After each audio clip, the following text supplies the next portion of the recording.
קודם כל, איגוד הקפה הישראלי זהו איגוד שמאגד את רוב החברות שעוסקות בהכנה של קפה מחוץ לבית.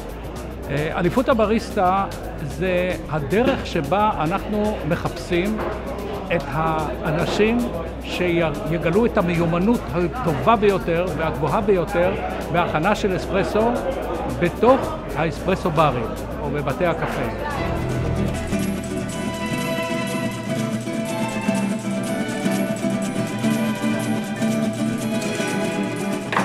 המתמודד מגיע, חובה עליו להציג את עצמו, מעבר לזה בזה נסגר הסיפור מבחינת כמה שהוא יכול לדבר. זאת אומרת, שלום, אני שי, אני מקפה עילית, אני מתחיל באספרסו.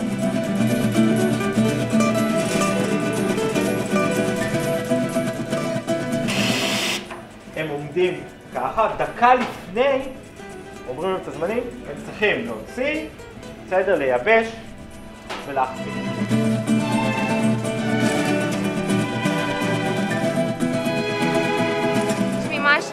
אני עובדת בסניף נשר, אני מנהלת סניף שם בעצם.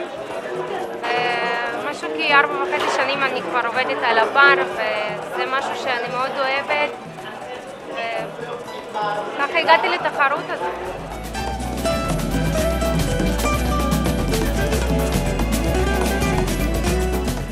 שלום, אני טאה עבד אל-קאדר, אני מהצפון במקור, מכפר כנא. מי שלימד אותי להיות בריסטה נכון זה אחד המתחרים מספר 1 בישראל, ויקי בוארון, שהוא לימד אותי כאילו איך לעשות את הקפה מההתחלה, כאילו לפני הכל. ובאמת להשקיע בזה, זה מקצוע מאוד מאוד טוב, וגם זה פרנסה טובה לחיים. שנה שעברה לקחתי מקום 8, שנה לפני לקחתי מקום 5, והשנה הזאת נקבל שניקח מקום שהוא קצת יותר מהר. בסופו של דבר הקמנו את האיגוד כדי לשפר את איכות הקפה בארץ, שבכל בתי הקפה יוכלו לשתות כוס קפה יותר טובה, לשפר את הרמה של הבריסטי בכל בית קפה בלי קשר למותג או לרשת שהוא עובד בה. אנחנו מקדמים קודם כל את רמת המקצועיות של הבריסטה שמכין את הקפה. כמו ששי אמר, אנחנו מוותרים פה על האגו, באותו שולחן יושבים נציגים של כמעט כל חברות הקפה בארץ, כשיש לנו מטרה אחת, והיא שהלקוח בסופו של דבר יוכל לקבל כוס קפה יותר טובה.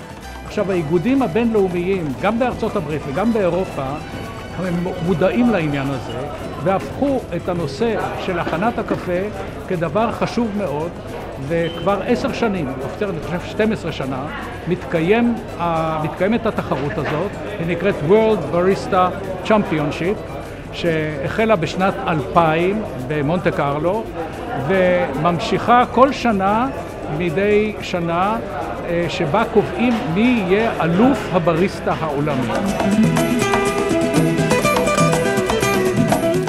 דחפנו להקמת איגוד קפה ישראלי שיעבוד על פי קריטריונים בינלאומיים ויהיה חבר או יהיה הנציגות בישראל של האיגוד הבינלאומי, ובכך בעצם אנחנו יכולים לדחוף גם את המועמדים שלנו